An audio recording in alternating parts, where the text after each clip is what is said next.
Est-ce que vous voyez du coup le support? On nous entend et on nous voit. C'est parfait. On va on va attendre un tout petit peu encore que tout le monde puisse se connecter.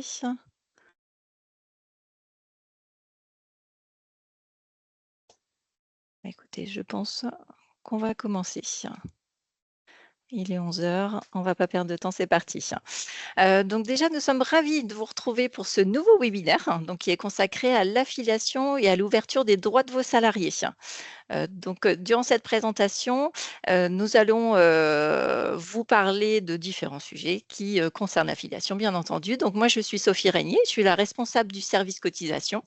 Donc j'aurai le plaisir d'animer cette présentation accompagnée, de Justine Guillemette, coordonnatrice à la MSA, Mélanie Rennes, qui est correspondante accueil, et Pauline Delion, responsable du service santé et prévention santé, donc qui partageront bien sûr leur expertise. Donc, avant de commencer, je vais vous donner juste quelques petites consignes techniques pour que tout se passe bien dans les meilleures conditions. Donc, le support, bien entendu, sera mis à votre disposition à l'issue de ces présentations. Donc, ne vous inquiétez pas, ne prenez pas forcément des notes, tout vous sera communiqué ensuite par la suite. Vos micros, par contre, et vos caméras seront coupés pendant toute la durée de la présentation afin d'éviter les bruits de fond et garantir une bonne qualité d'écoute pour tout le monde. Si vous avez des questions ou remarques, bien entendu, vous pourrez les poser dans le fil de discussion. On fera de notre mieux pour y répondre pendant ou à la fin du webinaire. Et si vraiment il y a une question particulière, on y répondra bien après le webinaire. On reviendra vers vous sans aucun problème. Je veux juste vous rappeler de veiller à ne pas partager d'informations personnelles ou sensibles dans le chat pour garantir la confidentialité de tous. C'est vraiment important. Donc ce webinaire est bien sûr est enregistré, donc vous pourrez revoir ultérieurement également, la vidéo de ce webinaire. Donc surtout n'hésitez pas à m'alerter s'il y a des questions parce que comme on est en mode présentation, je ne vois pas forcément, les questions qui peuvent, se poser donc mais comme on est toute une équipe, on va pouvoir, y arriver. Donc du coup, nous allons, vous montrer un petit peu le programme. Hop. Donc du coup, par rapport à sommaire, on va voir donc les démarches pour l'ouverture des droits maladie de vos salariés. Ensuite, on va voir les démarches de vos salariés pour une prise en charge de leurs frais de santé. Les exemples et quelques questions fréquentes, puisque souvent, c'est vrai que vous avez tous un petit peu des questions qui reviennent.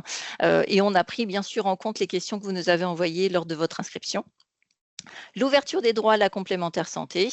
Et en dernier lieu, nous parlerons également de des prestations familiales, l'aide au logement et la prime d'activité. Donc, on va tout de suite commencer par Mélanie, qui va vous parler des démarches nécessaires à l'ouverture des droits maladie de vos salariés. Donc, bonjour à tous. Donc, pour commencer, en fait, effectivement, donc là, on vous indique un petit rappel par rapport à l'article du Code de la sécurité sociale, donc qui indique que toute personne travaillant ou résidant donc de manière stable et régulière en France bénéficie en cas de maladie ou de maternité de la prise en charge de ses frais de santé.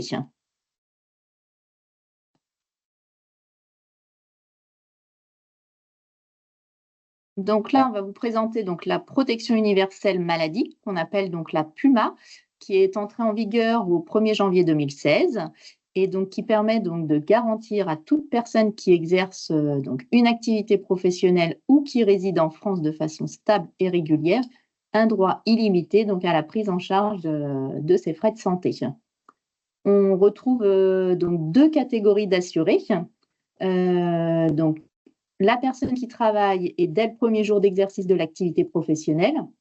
Donc, dans ces cas-là, on parle donc d'une affiliation à la PUMA sur un critère professionnel. Et on a également une deuxième catégorie, donc concernant les personnes qui résident en France, donc de manière stable et régulière, où là, ça sera plutôt donc une affiliation à la PUMA sur un critère de résidence. Notamment donc par rapport à la notion de résidence stable et régulière, il est important donc que ça soit une présence minimale sur le territoire de 3 mois à l'ouverture du droit et puis de 6 mois par an pour les années suivantes. Donc là, je vais passer la main à Sophie. Je reprends la main. Merci Mélanie.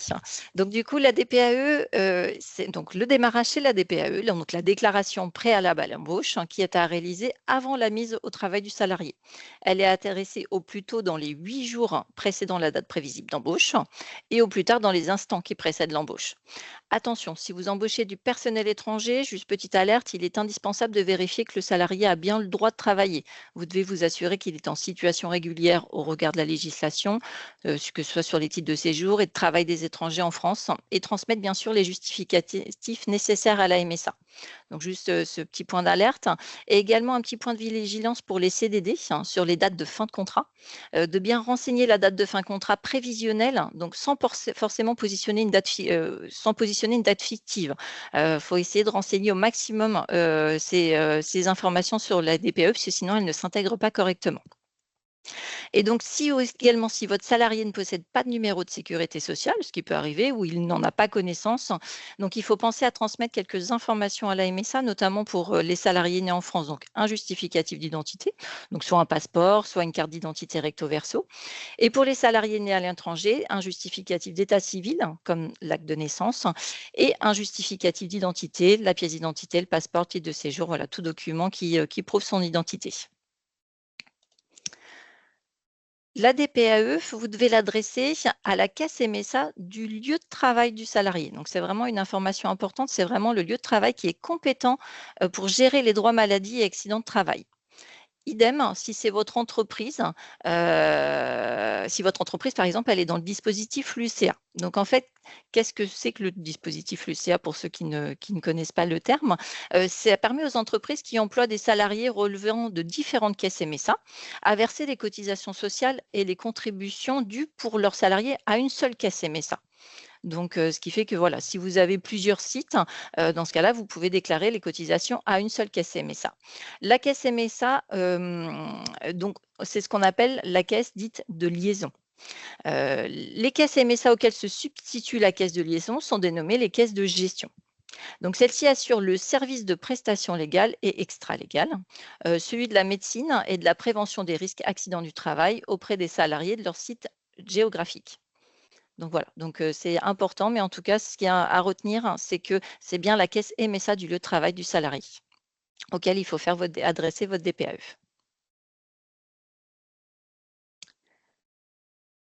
Depuis le 1er janvier 2025, vous devez renseigner également, donc là c'est une nouveauté depuis ce début d'année, les informations d'exposition aux risques et santé sécurité au travail, donc la SST. Ces données elles seront nécessaires à l'organisation, dans les meilleurs délais, de l'examen médical d'aptitude à l'embauche. La DPE, c'est ce qui permet de déterminer le type de suivi médical, donc à savoir si c'est un suivi individuel simple ou un suivi individuel renforcé ou un suivi individuel adapté. Et attention, si vous ne complétez pas ces informations d'exposition, la salariée sera alors assimilée comme devant bénéficier d'un suivi individuel simple. Nous vous alertons sur le fait qu'une déclaration incomplète pourrait conduire à une mise en cause de votre responsabilité. Donc c'est vrai, on vous alerte vraiment sur ce point qui est important pour la partie santé et sécurité au travail. Et le dernier point, donc une fois que vous avez fait votre DPAE, donc on vous alerte sur le fait de bien déclarer votre DSN mensuel entre le 5 et le 15, donc selon ce qui est établi dans votre entreprise, donc du mois suivant le mois déclaré. Donc bien sûr, pensez à informer votre salarié, donc bien sûr que la caisse MSA, gestionnaire des droits maladie, est la caisse de son lieu de travail, parce que parfois, ils peuvent, quand ils changent de lieu de travail, ils peuvent être un peu perdus, donc bien penser à leur les informer. Et je fais aussi un petit rappel sur la DSN événementielle. Il y a certains événements qui sont liés à un salarié qui doivent être signalés rapidement. Donc, en dehors de vos DSN mensuels, là, on parle de DSN événementiels. Les arrêts de travail, les reprises anticipées et les fins de contrat, donc que vous devez déclarer dans les 5 jours ouvrés. Donc, on vous a mis un petit lien justement sur les 9 règles pour bien signaler un arrêt de travail qui vous conduit sur le site de la MSA qui est plutôt très bien fait. Donc, on ne va pas tout le détailler là ici, mais qui peut vous aider aussi pour comprendre justement comment bien signaler un arrêt de travail. Donc là maintenant, je vais donner la main à, donc là c'est Justine, il me semble, sur cette partie. Oui, Tout à fait. Je vais prendre le relais donc sur une partie santé. Donc ça concerne surtout la mutation, ce qu'on appelle la mutation automatique. Donc en fait, depuis le 1er janvier 2019, une évolution vise à simplifier le changement d'organisme via les données véhiculées dans la DSN, permettant ainsi de réduire en fait les mutations inutiles, notamment pour les contrats de courte durée, et toujours dans le but de garantir une continuité de droit pour nos assurés. Et on nous indique que le délai moyen de gestion pour ce type de mutation est d'environ de 2 mois à compter de la date de début de la nouvelle activité professionnelle du salarié. Et donc, en cas de changement de régime, par exemple de la CPAM à la MSA d'un de vos salariés, eh bien, la mutation du dossier, elle est automatique, mais elle n'est pas immédiate, bien évidemment. Dès la signature du contrat de travail d'un salarié, l'assuré il est couvert par le nouveau régime en cas d'accident de travail ou de maladie professionnelle, et ça dès le premier jour d'activité. Donc, par contre, il y a des conditions cumulatives pour pour rentrer dans le champ de la mutation automatique via la DSN. C'est qu'il faut bien évidemment que le salarié ait une activité de salarié agricole, donc dans le régime de la MSA. Et son contrat doit être soit un CDI de plus de 100 heures par mois, soit du coup un CDD d'une durée supérieure à 6 mois et avec au moins 100 heures par mois d'activité. Je vais juste te couper un tout petit peu, Justine, parce qu'il y a Bien des sûr. questions aussi dans le fil de discussion. Donc, Oui. si nos experts peuvent regarder et répondre, il n'y a pas de souci. Merci.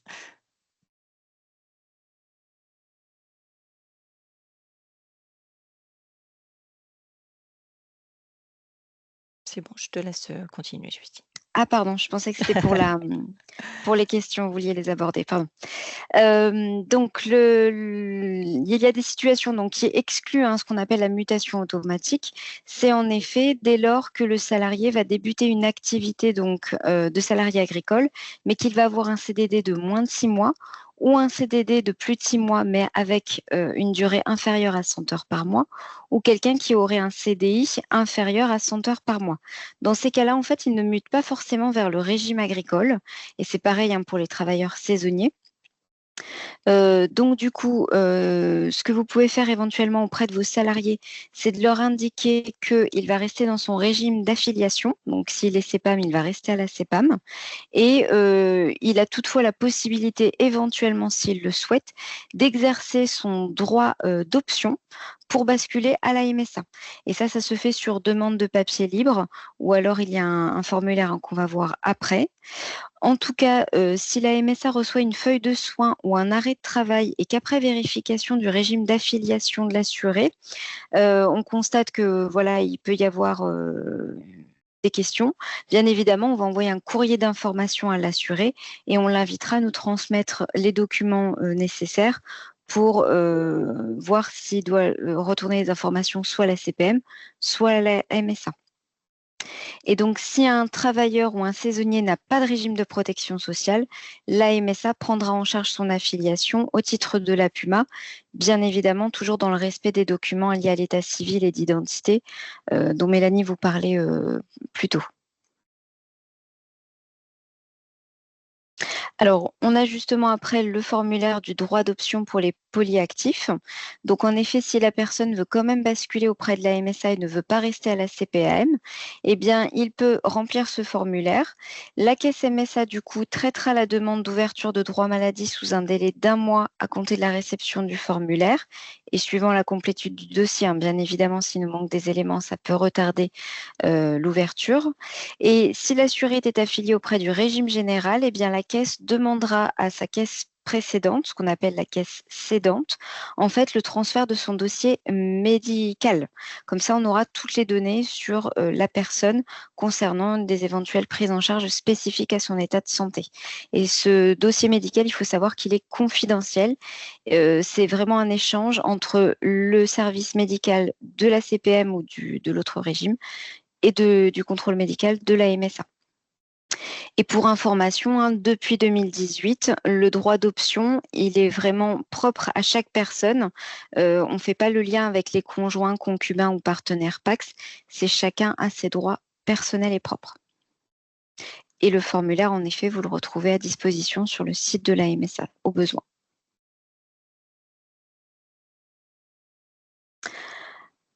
Alors, concernant du coup les démarches de vos salariés pour une prise en charge de leurs frais de santé.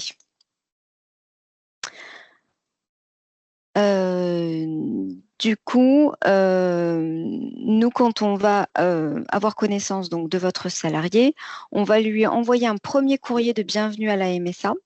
Sur ce courrier, on va l'informer de l'ouverture de ses droits et on va éventuellement lui demander des pièces justificatives à nous fournir en fonction de sa situation. Notamment, on va lui demander un relevé d'identité bancaire et on va lui proposer aussi de remplir la demande de rattachement des enfants s'il a des ayants droit à rattacher sous ses droits santé, afin que les enfants basculent aussi du régime précédent à la MSA. Et par la suite, il recevra un second courrier où on va lui confirmer qu'il est bien affilié à la MSA. Et là, enfin, on lui demandera de mettre à jour sa carte vitale pour que la prise en charge des frais de santé bascule bien de sa caisse précédente à la MSA. Donc, vous, auprès de vos salariés, ce que vous pouvez leur préciser, c'est que du coup, ils vont recevoir 2 courriers de la MSA. Attention, ne pas mettre à jour la carte vitale dès le premier courrier, mais uniquement au second courrier. Et il faut savoir aussi que les adhérents peuvent retrouver beaucoup d'informations sur l'espace privé MSA. Et ça, c'est à eux de le créer. Ça ne se fait pas spontanément et ils ne reçoivent pas de code en direct. C'est vraiment à eux de s'inscrire et de faire la demande d'accès à l'espace privé. Et dessus, ils retrouveront plein de choses. On va en reparler après. Donc là, vous avez justement un exemple du premier courrier de bienvenue qui est envoyé à l'assuré. Donc, on l'informe de l'ouverture de ses droits. On l'invite en effet à fournir un relevé d'identité bancaire. On lui parle également de son médecin traitant. S'il a eu un changement de médecin traitant, il peut faire la déclaration directement avec son médecin où il y a un formulaire qui existe pour ça. On lui reparle en effet aussi donc du rattachement des enfants. On lui parle du dossier médical en cas d'affection longue durée ou d'invalidité. Et après, on lui parle également de l'attestation de droit qui est disponible sur l'espace privé de la MSA. Et on le prévient bien, en effet, qu'il aura un second courrier pour mettre à jour sa carte vitale. Et le second courrier, donc là, c'est le courrier de confirmation où on lui précise bien du coup que ses droits sont ouverts et on l'invite à mettre à jour sa carte vitale dans un délai de 30 jours. Bon, si c'est au-delà, c'est pas grave, mais disons que le plus tôt est le mieux pour que la bascule se fasse et que la prise en charge se fasse correctement. Et puis on lui rappelle également, s'il n'a pas fourni de RIB, de bien l'envoyer, etc. Alors ensuite, on vous a proposé des exemples de cas et de questions fréquentes pour que ce soit peut-être plus compréhensible pour vous y reporter. Donc là, on vous met le cas du coup d'une embauche au 17 juillet pour quelqu'un qui sera en CDI avec un contrat de 120 heures par mois. Donc, par exemple, le salarié était précédemment au régime général, il va donc changer d'organisme pour être affilié à la MSA. Donc, on est dans le cas d'une embauche qui se situe entre le 16 du mois M, donc là on est sur juillet, et le 4 de M+1 qui serait août. Et donc, du coup, la MSA va traiter l'ouverture de droits à la fin du M+1 avec la DSN mensuelle que vous aurez fait sur la période afférente. Et du coup, le but, c'est que la MSA ouvre les droits à M+2. Donc, vous avez le petit tableau qui répertorie vraiment les acteurs entre vous, l'employeur, votre salarié et la MSA.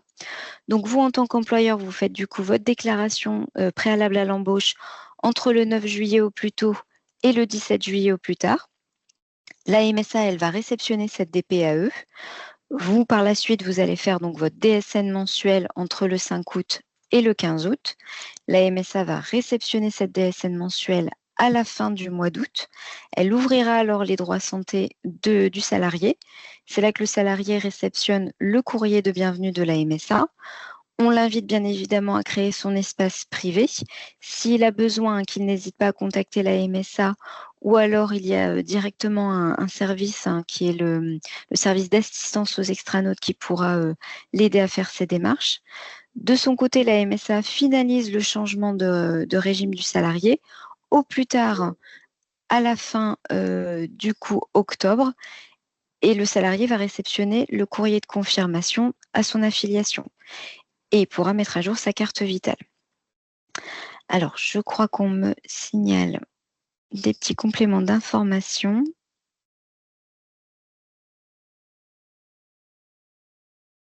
Non, je pense que c'est bon. Attends, je vais aller voir. Hop.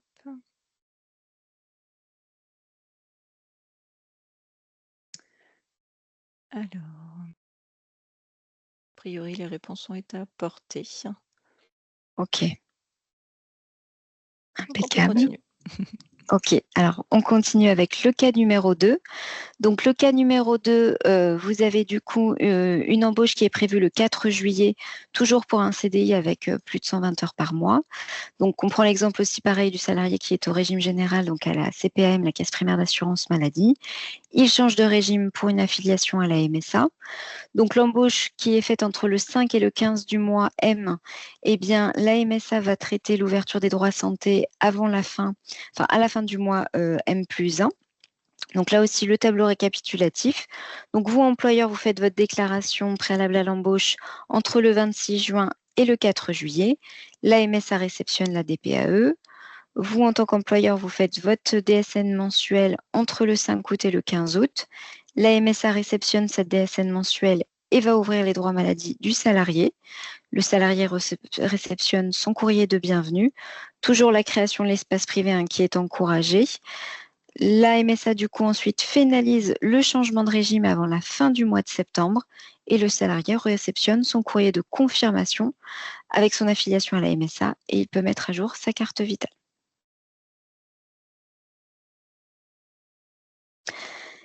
Le cas numéro 3, vous avez une embauche au 30 juillet d'un CDD de plus de 6 mois, mais avec une durée inférieure à 100 heures par mois.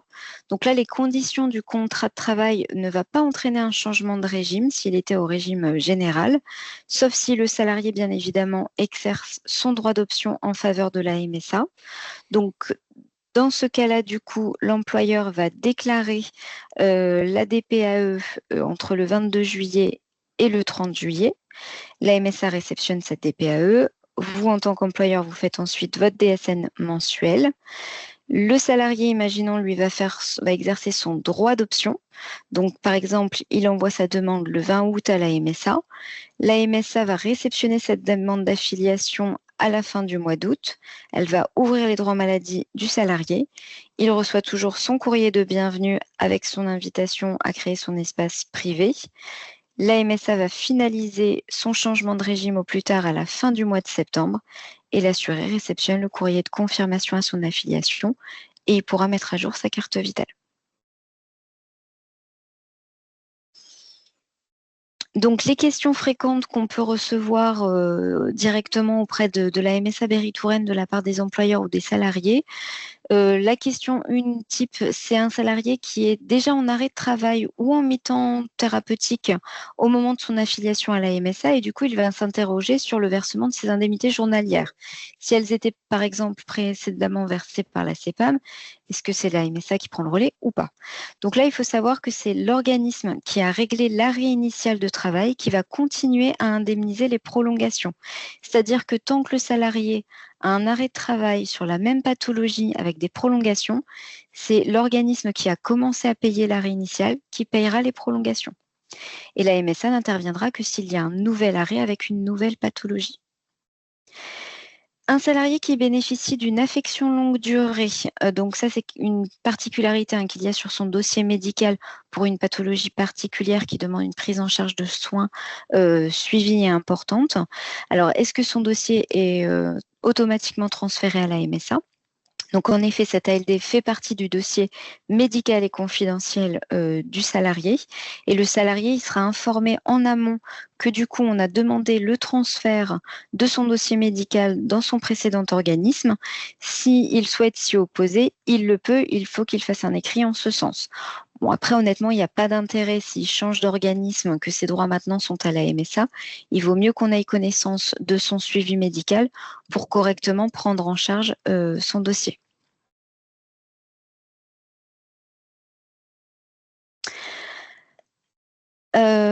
Question 3 aussi qu'on peut avoir, c'est un salarié qui s'étonne de ne pas recevoir le remboursement de ses frais de santé alors qu'il a bien des droits ouverts maintenant à la MSA. Donc là, la première chose, c'est de savoir s'il a bien mis à jour sa carte vitale quand on le lui a demandé. Souvent, les personnes oublient de la mettre à jour ou des fois la mise à jour a pu échouer. Et donc, du coup, les soins partent encore au précédent organisme et sont remboursés par la CPAM.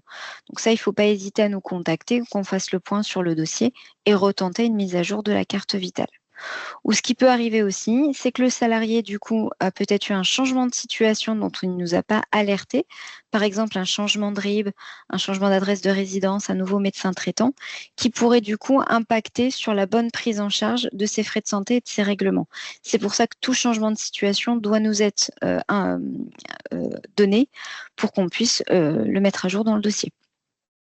Et puis ne pas hésiter à orienter votre adhérent, enfin votre salarié sur son espace privé, puisqu'il a un service en ligne de dépôt de documents où il peut directement déposer des documents sans avoir à les envoyer par voie postale. Et donc la question 4 également, oh pardon Sophie, le salarié était précédemment affilié au régime général, conserve-t-il sa carte vitale? Donc bien évidemment, il conserve sa carte vitale, il doit la mettre à jour quand il reçoit le courrier de confirmation. Je fais un petit aparté là-dessus, vous avez peut-être entendu parler dans les médias, il y a régulièrement des arnaques à la carte vitale avec des assurés qui reçoivent des mails où on leur dit que la carte vitale est périmée et qu'ils doivent du coup en commander une et la payer. Je rappelle que la carte vitale, elle est gratuite. Elle n'a pas forcément besoin d'être refaite, surtout en cas de changement de régime. Elle peut tout à fait être mise à jour. Il y a une puce électronique dessus. Donc, si vos salariés reçoivent ce type de demande, pas de panique. Il peut s'agir d'une arnaque. Il vaut mieux appeler son organisme de sécurité sociale et on pourra lui donner toutes les informations et le rassurer. Donc maintenant, c'est Pauline de Lyon, responsable des services santé et prévention santé, qui va vous parler des démarches pour l'ouverture des droits à la complémentaire santé. Bonjour à tous. Oui, en effet, depuis 2016, vous devez savoir qu'en tant qu'employeur, vous avez l'obligation de couvrir vos salariés au niveau de leur complémentaire santé, autrement appelée la mutuelle, et vous devez également prendre en charge au moins 50 de cette cotisation. Les garanties sont encadrées par la législation, c'est-à-dire qu'il faut que le contrat soit un contrat responsable.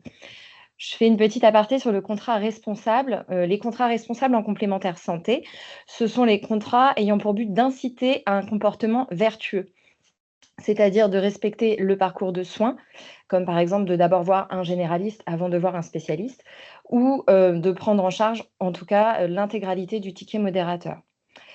Euh, Ces garanties sont complémentaires, donc elles sont mises en œuvre par accord collectif de branche, à défaut par accord collectif d'entreprise, ou par référendum, ou par décision unilatérale de l'employeur. Depuis 2014, les accords collectifs peuvent préconiser un organisme complémentaire, mais ne peuvent pas l'imposer. En tant qu'employeur, vous devez vous rapprocher de l'organisme de votre choix pour souscrire un contrat. La MSA ne peut pas vous orienter vers un partenaire. Par contre, vous avez des commerciaux qui sont à votre disposition dans tous les organismes d'assurance complémentaire. Nous, côté MSA, on a noué des partenariats avec quelques organismes permettant la gestion unique des frais de santé, c'est-à-dire qu'ils nous ont délégué la gestion de leur contrat pour en gérer une petite partie. Chaque modification structurelle de l'entreprise doit dans tous les cas être signalée à l'organisme complémentaire. C'est à l'organisme complémentaire que vous devez avoir affaire et pas directement à la MSA, même si c'est nous qui gérons votre contrat.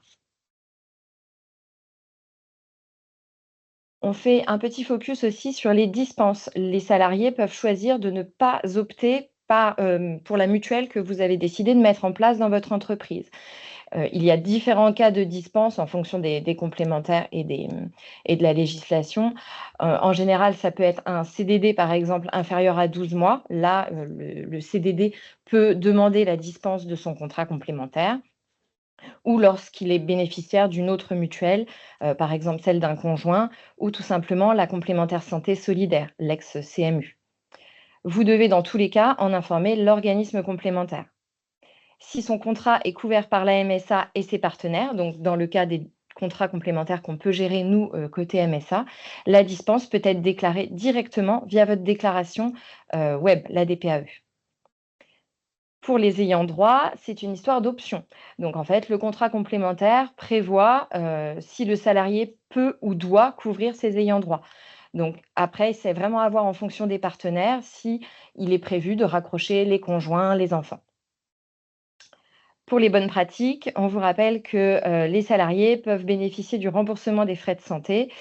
Il faut absolument nous transmettre l'attestation de carte vitale, donc directement à l'organisme qui gère votre complémentaire, ou pour ceux que nous gérons, vous pouvez aussi l'adresser à la MSA.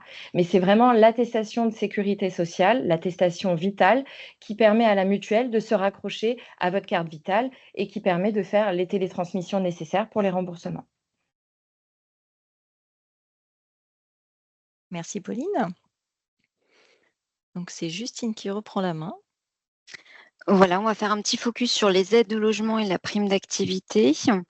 Donc, au niveau des prestations familiales, du coup, la caisse qui va être compétente pour régler les prestations familiales, elle est déterminée en fonction du département de résidence de l'allocataire, de l'activité professionnelle de l'allocataire ou à défaut de son conjoint, et de la non-perception des prestations familiales de la part d'un organisme débiteur des prestations familiales.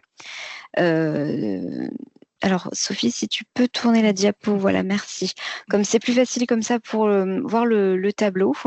Je vais peut-être commencer par le cas le plus simple, c'est si l'allocataire est isolé, c'est-à-dire si votre salarié est célibataire, se déclare seul. S'il exerce une activité salariée au régime général, bon, le régime compétent pour ses prestations familiales sera la CAF. S'il est salarié agricole, il est donc affilié à la MSA et le régime compétent pour ses prestations familiales, ce sera la caisse MSA.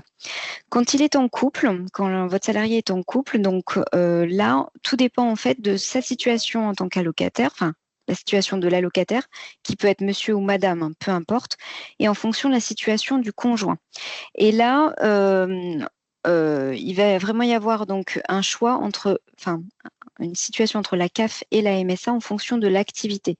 Si par exemple votre allocataire il exerce une activité salariée et que le conjoint n'a pas de situation, les prestations familiales seront gérées auprès de la CAF. Si l'allocataire est salarié agricole et que le conjoint n'a pas de situation, ce sera automatiquement la MSA. Si votre allocataire, si l'allocataire a une absence d'activité professionnelle et que le conjoint est salarié agricole, ce sera la MSA. Et si l'allocataire n'a pas d'activité professionnelle et que le conjoint a une activité salariée au régime général, ce sera la CAF. Alors, il existe bien évidemment un droit d'option au sein du couple. Donc ça, c'est un commun accord entre les deux membres du couple qui vont du coup préciser qui aura la qualité d'allocataire entre eux. Alors, afin de profiter des avantages du guichet unique, bien évidemment, nous, on va vous conseiller d'orienter vos salariés plutôt vers la MSA quand ils ont le choix, de façon à ce que comme ça, la même caisse, normalement, ou en tout cas le même régime, gérera et les prestations santé et les prestations familiales et logement. Comment l'adhérent, lui, peut communiquer avec la MSA concernant ses prestations familiales? Qu'il n'hésite pas sur son espace privé à envoyer un message. Il a tout à fait la possibilité de nous écrire à ce sens. Il y a également des services en ligne disponibles où il peut notamment, du coup, déclarer tout changement de situation professionnelle. C'est ce qu'on appelle déclarer un changement de situation. Et ça, c'est notamment la première étape déjà pour demander la mutation d'une caisse à une autre. Et notamment, si un salarié devient salarié agricole et qu'il a des droits chez nous et qu'il veut basculer aussi auprès de la MSA pour ses prestations familiales, eh bien, il nous fait une déclaration de situation. Il peut la faire également, bien évidemment, auprès de son organisme CAF. Et entre la CAF et la MSA, il y aura ce qu'on appelle un certificat de mutation qui va être échangé de la caisse cédante à la caisse prenante. Et dessus, on aura tout l'historique du dossier de la personne pour éviter de réclamer des documents comme le livret de famille, les ressources ou autres. Et on prend le relais sur les prestations. Alors, dans le cas d'une mutation de dossier, aucun droit n'est perdu, c'est-à-dire qu'il y a toujours une continuité de droit. Par contre, je précise quand même que comme il y a bien évidemment de la gestion de la part de la CAF et de la part de la MSA, il peut y avoir un délai de traitement. Donc, il se peut que du coup, il y ait une suspension des paiements, mais par contre, aucun droit n'est perdu, c'est-à-dire que ce qui n'a pas été versé, on versera l'antériorité, bien évidemment. Alors ensuite, on a un petit focus sur les aides au logement plus précisément. Donc les aides au logement, il y a 3 types d'aides. Donc on a les APL, qui est l'aide personnalisée au logement, qui concerne plus du coup tout ce qui est logement conventionné. Les ALS, qui sont l'allocation de logement social, et les ALF, allocation logement à caractère familial. Bon, faut retenir surtout que c'est de l'aide au logement. Voilà. Les 3 ont le même but, hein, c'est de verser une aide pour financer le coût d'un logement. L'assuré peut bien évidemment faire sa demande d'aide au logement depuis son espace privé, hein. Il y a un service en ligne pour ça. Je dirais même qu'il y a 2 services en ligne. Il y a un service Parcours Logement qui est plus complet et qui permet de faire tout en une seule fois. Par contre, il n'est possible que pour les personnes familles monoparentales, donc seules avec un enfant de moins de 21 ans. Et à défaut, hein, si la personne ne rentre pas dans ce parcours-là, elle peut faire tout simplement une demande d'aide au logement simple. Par contre, à la fin du service en ligne, on lui demandera de faire d'autres choses à côté pour compléter sa demande. Donc, il faut bien lire surtout à la fin de la demande. Quand elle a validé sa demande, on lui demande des pièces justificatives. Donc, il faut bien tout lire, il faut être attentif. Je fais aussi la promotion le portail des droits sociaux. C'est un outil national qui permet de simuler ces droits pour 58 aides, notamment l'aide au logement. Et on peut s'y connecter via France Connect, via des identifiants France Connect, donc des identifiants des impôts, l'identifiant aussi de la MSA, de la CPAM, de la Poste, etc. Et une fois que vous êtes identifié avec France Connect, eh bien, l'outil récupère toutes vos données via les DSN. Donc, il y a déjà vos ressources, votre conjoint éventuellement, vos enfants, etc. qui sont connus et ça permet de faire une simulation beaucoup plus fine. Et bien évidemment, hein, si l'adhérent n'a pas d'accès à l'espace privé, qu'il ne peut pas faire sa demande en ligne, il peut bien évidemment faire une demande papier, hein. Les formulaires sont sur notre site internet. Concernant la prime d'activité, eh bien, il faut savoir que la prime d'activité, elle est calculée sur la base donc d'une déclaration trimestrielle de ressources. Il faut d'abord faire une demande et après tous les 3 mois, les assurés doivent remplir une déclaration trimestrielle de ressources. Son montant, il varie en fonction de la composition du foyer et des ressources de chaque membre du foyer. C'est-à-dire que quelqu'un qui fait une demande de prime d'activité, elle n'est pas propre, elle est vraiment pour le foyer. Donc, si la personne est en couple, elle devra aussi indiquer les ressources de son conjoint et la prime d'activité sera calculée du coup pour l'ensemble du foyer. C'est une prestation qui est versée mensuellement. Au niveau des démarches, il y a également un service en ligne qui est disponible depuis l'espace privé pour faire la demande et les déclarations trimestrielles en ligne. À défaut, bien évidemment, il y a un formulaire papier, hein, qui est disponible sur le site internet. Et là aussi, au préalable, si les personnes veulent faire une simulation pour leur éventuel droit à la prime d'activité, ils peuvent le faire depuis le portail mesdroitssociaux.gouv.fr. Attention, petite précision pour vos apprentis ou vos salariés en contrat de professionnalisation. Pour bénéficier de la prime d'activité, ils doivent percevoir une rémunération minimum supérieure à 55% du SMIC brut. En 2024, ça équivalait à peu près à 1082 €. Pardon.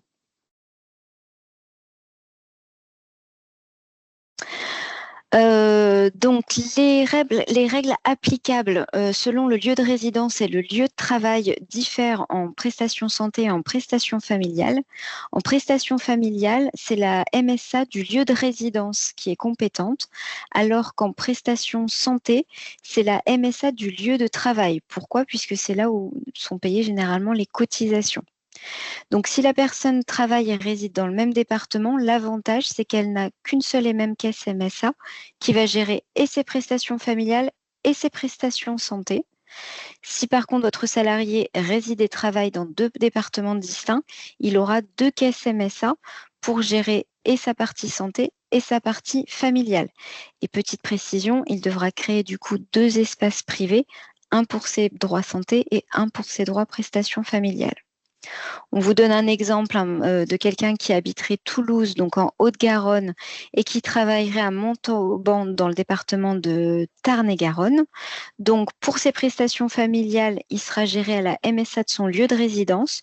Du coup, ce sera la MSA Midi-Pyrénées-Sud. Et pour les prestations santé, eh bien, ce sera sa caisse MSA du lieu de travail. Et donc là, ce sera la MSA Midi-Pyrénées-Nord pour le coup. Et également, sur la MSA Berry-Touraine, on a bien évidemment des points d'accueil avec des espaces rendez-vous qui sont dédiés aux salariés. On peut tout à fait recevoir un adhérent sur un créneau de rendez-vous d'1 heure où on va faire le point justement sur son changement d'organisme, que ce soit en matière de droit santé ou en matière de droit prestations familiales. Donc, qu'ils n'hésitent pas, s'ils veulent un rendez-vous, ils peuvent le demander sur leur espace privé directement en ligne ou ils peuvent nous contacter et on leur proposera un créneau.